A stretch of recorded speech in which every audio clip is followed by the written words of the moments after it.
ನಿಮ್ಮ ವಾಹಿನಿ, ಇದ್ದಿದ್ದು ಇದ್ದ ಹಾಗೆ. 500 ಲೀಡ್ ಕೊಟ್ಟಿದ್ರು. ಕಳೆದ ಬಾರಿ 18ರಲ್ಲಿ ಮಾತ್ರ ಅವರು ಎಲ್ಲೋ ಕಾಲ್ ತಪ್ಪಿ ಜಾರದಂಗೆ ಒಂದ್ ಸಾಲಿ ದುಡುಕಿ ಸನ್ನಿವೇಶವನ್ನ ಹೋಗಿದ್ದಾರೆ. ನೀವು 94ರಿಂದ 99 ನೆನ್ಸ್ಕೋಬೇಕು. ನೀವು 99ನೇ ಇಸ್ವಿನಲ್ಲಿ ಕೆಲವರು ಮಾತನಾಡ್ತಾರೆ, ವಾಟ್ಸಪ್ ಅಲ್ಲಿ ಹಾಕ್ತಾರೆ, ಇನ್ಸ್ಟಾಗ್ರಾಮ್ ನಲ್ಲಿ ಹಾಕ್ತಾರೆ. ನೀವೆಲ್ಲ ಅರ್ಥ ಮಾಡ್ಕೋಬೇಕು, ಅವ್ರು ಉತ್ತರ ಕೊಡ್ಬೇಕು.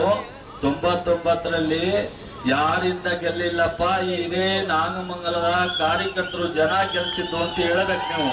ಅವತ್ತು 99ರಲ್ಲಿ ನೀವು ಯಾವ ರೀತಿ ಚುನಾವಣೆ ಮಾಡಿದೆ ಅಂತ ಒಂದ್ ಸ್ವಲ್ಪ ನೆನ್ಸ್ಕೊಳ್ಳಿ. ನೀವು 99ರಲ್ಲಿ ದೇವೇಗೌಡರು ಒಳನರಸೀಪುರದಲ್ಲಿ MP ಆಗಿ ಸೋತಿದ್ರು, ಕುಮಾರಸ್ವಾಮಿ 700ರಲ್ಲಿ MLA ಆಗಿ ಸೋತಿದ್ರು, ಸಿದ್ದರಾಮಯ್ಯನವರು ಚಾಮುಂಡೇಶ್ವರಿಲಿ ಸೋತಿದ್ರು, ರೇವಣ್ಣ ಒಳನರಸೀಪುರದಲ್ಲಿ ಸೋತಿದ್ರು. ಮಂಡ್ಯ ಜಿಲ್ಲೆನಲ್ಲಿ 4 ಕಡೆ ಕ್ಯಾಂಡಿಡೇಟ್ ಇಲ್ಲ ಜನತಾದಳಕ್ಕೆ, 4 ಕಡೆ ಹಾಕಿದ ಕಡೆ ಠೇವಣಿ ಇರ್ಲಿಲ್ಲ. SM ಕೃಷ್ಣ ಅವರು ಮುಖ್ಯಮಂತ್ರಿ ಗಾಳಿನಲ್ಲಿ 15,000 ವೋಟ್ ಲೀಡಿನಲ್ಲಿ ನಾಗಮಂಗಲ ಜನ ಕೊಟ್ಟಿದ್ದ ಭಿಕ್ಷೆನೇ ವಿನಃ ಇದು ಜನತಾದಳದ ಭಿಕ್ಷೆ ಅಲ್ಲ.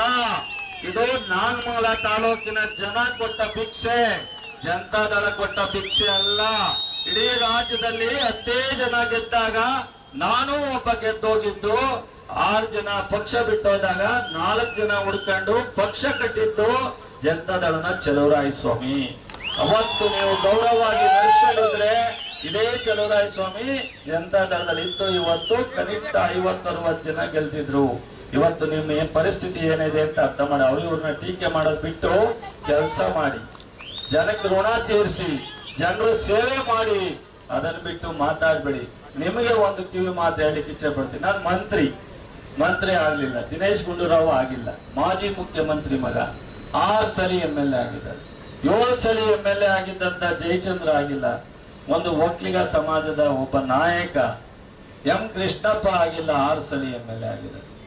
ಇವತ್ತು HK ಪಾಟೀಲ್ ಆಗಿಲ್ಲ. ಮಂತ್ರಿ ಸದಾ ಆಗ್ಲಿಕ್ಕಾಗುತ್ತಾ?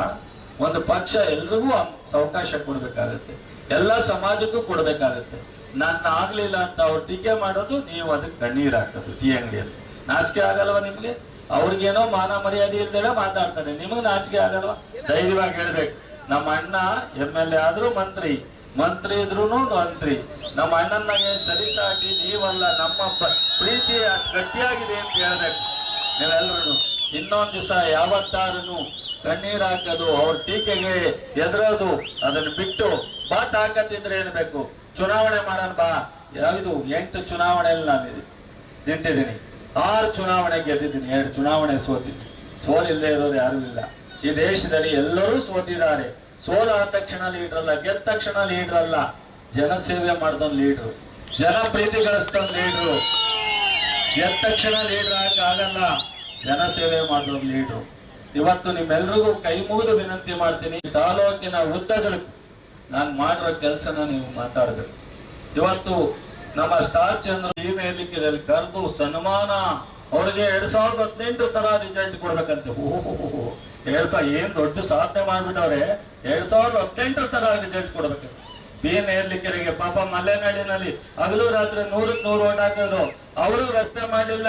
ನೇರ್ಲಿಕೆರೆಗೆ ಮಾಡಿಕೊಟ್ಟೆ. ನಿಮ್ಗಿದೆ? ನಿಮ್ಗೆ ರಾತ್ರಿ 12 ಗಂಟೆಯಲ್ಲಿ ಬಂದು 2006 ನಿಮ್ ಜಮೀನ ಫಾರೆಸ್ಟ್ ಅವ್ರು ಉಳಿತಿದ್ದಾಗ ತಪ್ಪಿಸಿದೆ. ಅದಕ್ಕೋಸ್ಕರ ನೀವು ಇವತ್ತು 2018 ರಿಸಲ್ಟ್ ಕೊಡ್ಬೇಕಾ? ನೀವು ನೇರ್ಲಿಕೆರೆಯವರು ನನ್ನ ವಿರುದ್ಧ ಓಟ್ ಹಾಕ್ಬೇಕಾ? ನೇರ್ಲಿಕೆರೆಯವರು ಹೈಸ್ಕೂಲ್ ಕೊಟ್ಟಲ್ಲ, ಅದಕ್ಕೋಸ್ಕರ ನಾನು ನಿಮಗೆ ನೋವಾಗಿದೆಯಾ ನನ್ನ ವಿರುದ್ಧ? ಇವತ್ತು ಹುಲಿಕೆರೆ ರಸ್ತೆ, ಗೋವಿಂದಘಟ್ಟ ರಸ್ತೆ ಏನಾಗಿತ್ತು?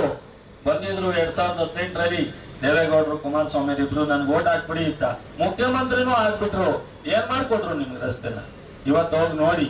ಇವತ್ತು AT ಹಾಸ್ಪಿಟ್ಲ್ಗೆ, ಚುಂಚನಗಿರಿ ಕಾಲೇಜ್ಗೆ, ಇವತ್ತು ಮಾಯಗನಹಳ್ಳಿಯಿಂದ ಕೆಲ್ಕೆರೆ ಮೇಲೆ ಯಾವ ರೀತಿ ಹೋಗ್ತೀರಿ? ಅವತ್ತು ಹೆಂಗಿತ್ತು ರಸ್ತೆ? ನಿಮ್ಗೆ ಅರ್ಥ ಆಗಲ್ವಾ? ನಾನೇನು ಬಾಯಿ ಬಿಟ್ಟು ಹೇಳ್ಬೇಕಾ? ನಿಮ್ಗೆ ತೋರಿಸಿದ್ರೆ ನಿಮ್ ಕಣ್ಣು ಮುಂದೆ ಆಗಿರೋ ಕೆಲಸ ನೋಡ್ಲಿವಾ?